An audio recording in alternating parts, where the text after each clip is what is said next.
अस्सलाम वालेकुम। आज हम जिस टॉपिक पे बात करेंगे वो है कि शादीशुदा लाइफ में, मतलब मैरिड लाइफ में औरत की रिस्पॉन्सिबिलिटी। तो जो बच्ची होती है, जो लड़की होती है, उसकी क्या रिस्पॉन्सिबिलिटी होती है। अच्छा, जब शादी होती है तो लड़कियों की ये आदत होती है कि ये बहुत सारे ख्वाब, ड्रीम बड़े बड़े लंबे लंबे देख लेती हैं। ये फिल्में ड्रामे देख के इनसे काफ़ी ज़्यादा वो हो जाती है, पता नहीं ऐसा होगा ऐसा होगा। ऐसा रियल लाइफ में कहीं भी नहीं होता। जैसा आपने देखा होता है ऐसा कुछ भी नहीं होता। जो प्रैक्टिकल लाइफ होती है इसमें तो आप ड्रामे का आप तस्वर भी नहीं कर सकते। आजकल कई ड्रामों में ऐसे सीनों में मैं हैरान हो जाती हूँ।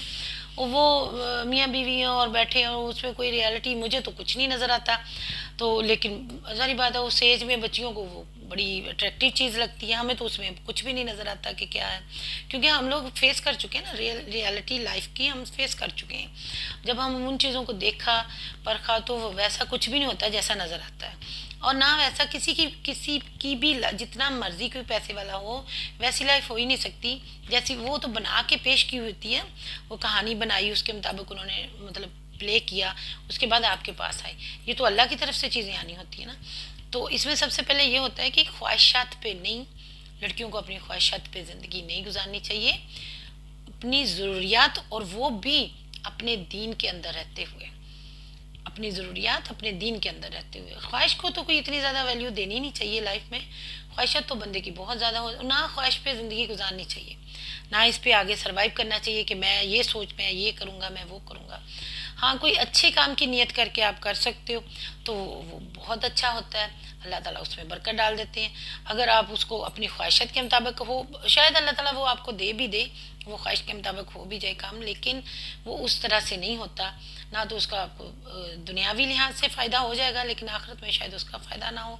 तो थोड़ा सा ज़रा बच्चियों की, जब पेरेंट्स अपने बच्चों की तरबियत करें, उनको बताएं शादी से, जब उनकी एज हो जाए 20 साल तो उनको बताना शुरू कर दें कि आपको ससुराल में ये मुश्किलात आएंगी।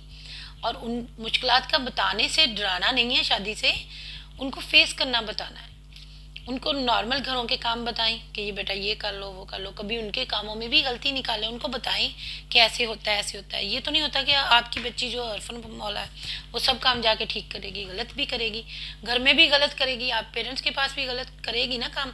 तब उसको थोड़ा सा समझाएं ताकि वो अच्छे काम के लिए भी ज़्यादा, हर टाइम पे ये ना हो कि मेरी तारीफ़ की जाएगी, मेरा ऐसा होगा ऐसा। और जितनी मर्ज़ी खूबसूरत बच्ची हो या जितना मर्ज़ी आपका बच्चा खूबसूरत है, लेकिन जो दुनिया है ना ये इतनी खूबसूरत नहीं है। आपका बच्चा बहुत खूबसूरत होगा, लेकिन शायद उसके ससुराल वाले उसको एक लड़की या एक बहू या एक बीवी के रूप में ही देखेंगे। वो बहू बीवी बेटी के रूप में जब अपनी रिस्पॉन्सिबिलिटी पूरी करेगी तभी वो खूबसूरत होगी। अदरवाइज वो खूबसूरत नहीं है ना, वो उसको हम उस लेवल पे लेके जा सकते हैं। यहाँ खूबसूरती के नंबर थोड़ी देने हैं कि मेरी बेटी बहुत प्यारी है, पता नहीं आगे जाके इसकी किस्मत भी अच्छी होगी। अल्लाह करे किस्मत अच्छी हो, अल्लाह करे किस्मत अच्छी हो, लेकिन थोड़ा टाइम लगेगा उसको किस्मत को अच्छा बनाने के लिए। मुश्किल होता है तो 2-3 साल तो ससुराल में बहुत मुश्किल होते हैं। अच्छा, हम ही लोग उसको मुश्किल बना देते हैं और बच्चियां सब्र करना पड़ता है। ये मेरी मैरिड लाइफ तकरीबन 24 साल है, मैंने तो अपनी लाइफ में कभी ये नहीं देखा कि पहले जाते ही औरत सेट हो गई, चाहे उसकी सास ससुर ना भी हो, देवरानी जेठानी कोई ससुराली अजीज कोई रिश्तेदार कोई ना कोई बंदा ऐसा होगा जो उसको उस मुश्किल में डाल लेगा। और नहीं कोई भी होगा तब भी उसका हस्बैंड उसको डाल देगा। तो ये तो चलता है, वो कोई ना कोई बातें निकालते रहेगा। और मेरे पास एक केस है, उसमें सिर्फ हस्बैंड था, ना उसकी माँ ना बीवी ना कोई और। खाला ने शादी की, दूसरे दिन वो भी चलेगी। तो मेरे पास जो उसकी मिसेज आई वो थोड़ी डिप्रेशन में गई हुई, तो मैंने उससे पूछा शादीशुदा लाइफ का क्या मतलब। वो कहती पहली लड़ाई जो हमारी हुई थी ना, एक 10 रुपये उस वक्त उस टाइम पे जब उनकी शादी हुई तो 10 रुपये की ये बालों में डालने वाली पोनी होती है, तो कहती उस पर हमारी लड़ाई हुई थी। अब ये कोई बात तो ऐसी नहीं है नहीं कि उस पर लड़ाई हो, लेकिन हुई।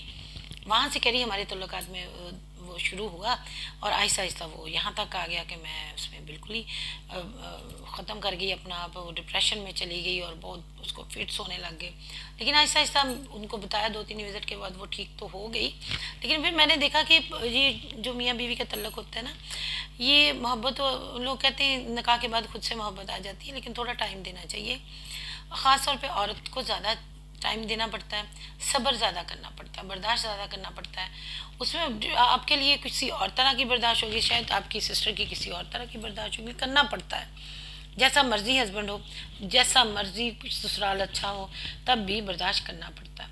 अच्छा, उनको अगर नहीं बर्दाश्त हो रहा तब हम उसके तरीके बताते हैं। हम कहते हैं बच्चे की पहले ही, बेटी की ना तरबियत ऐसी करना शुरू कर दें ताकि उसको कुछ मुश्किल ना हो। बेटी को बताएं कि बच्चे ससुराल में ऐसे होगा, ऐसे होगा, ऐसे होगा। उसको सास ससुर के साथ एंगेजमेंट कर दें कोई 2-3 साल पहले, ताकि उसको एंगेज होने में, थोड़ा अपने ससुराल के साथ एफिलिएटेड होने में टाइम लगे, लेकिन वो कर जाए। उसको पता हो मेरी सास की ये आदत है, इसने ये करना है। उसको पता हो मेरे देवर या जेठ, जॉइंट फैमिली सिस्टम है, तब ज़्यादा मुश्किलात होती हैं। और आजकल पहले 2-3 साल तो इकट्ठे रहना पड़ता है, बाद में ही बच्चा वो सेपरेट होते हैं। पहले तो इकट्ठे 4-4 5-5 साल तो गुजर जाते हैं। तो उनके लिए तैयारी करवा के उनको भेजें। अब उसके लिए कैसी तैयारी करवानी है, तो ये आपको जब उनकी बात तय करें तब आपको पता चल जाएगा इसके ससुराल किस तरह के हैं। ख्वाब मत दिखाएं अपने बच्चों को, रियलिटी पे लेके आएँ, उनको रियल लाइफ में सर्वाइव करना सिखाएं। हम ज़िंदगी को अच्छाई की तरफ लेके जाएंगे। जब वालिदैन अपने बच्चों को अच्छाई की तरफ लेके जाएंगे, दीन के काम बताएंगे, तो ऑटोमेटिकली हमारी लाइफ जो होगी वो अच्छी होना शुरू हो जाएगी। हम लाइफ में अच्छे, और सबसे बड़ी बात, ज़िंदगी को जब भी आप अपनी ज़िंदगी को देखें तो वो उसको इस्लाम के मुताबिक लेके आएँ।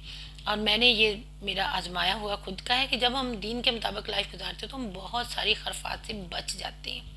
हमारे दीन में जो बीवी के लिए हुकूक लिखे हैं वो अदा करें, हमारे दीन में जो बीवी के हस्बैंड के लिए, हस्बैंड के हुकूक हैं जो उसके लिए करने को बताया वो करें।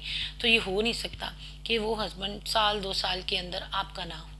ये चीज़ तो मैंने तो ये सीखा ही नहीं है कि अगर आप अपनी ज़िंदगी को अपनी बहन भाइयों के साथ, अपनी बीवी के साथ, बीवी अपने हस्बैंड के साथ, इस्लाम में जो हमारे असूल तय किए हुए हैं, मामलात में हमने जैसा करना था, अगर हम अपने दीन के मुताबिक करें तो हम एक बेहतर ज़िंदगी और अच्छी ज़िंदगी गुजार सकते हैं। शुरू में थोड़ी मुश्किल होगी अगर आपके वालिदैन ने आपको इस्लाम के मुताबिक लाइफ गुजारना नहीं सिखाई, लेकिन जिन बच्चियों को वालिदैन दीन के मुताबिक लाइफ गुजारना सिखाते हैं तो वो अच्छे तरीके से सर्वाइव करती हैं, आगे अच्छे तरीके से जाएंगी, तो कोई उसमें ऐसी मुश्किलात भी नहीं होंगी।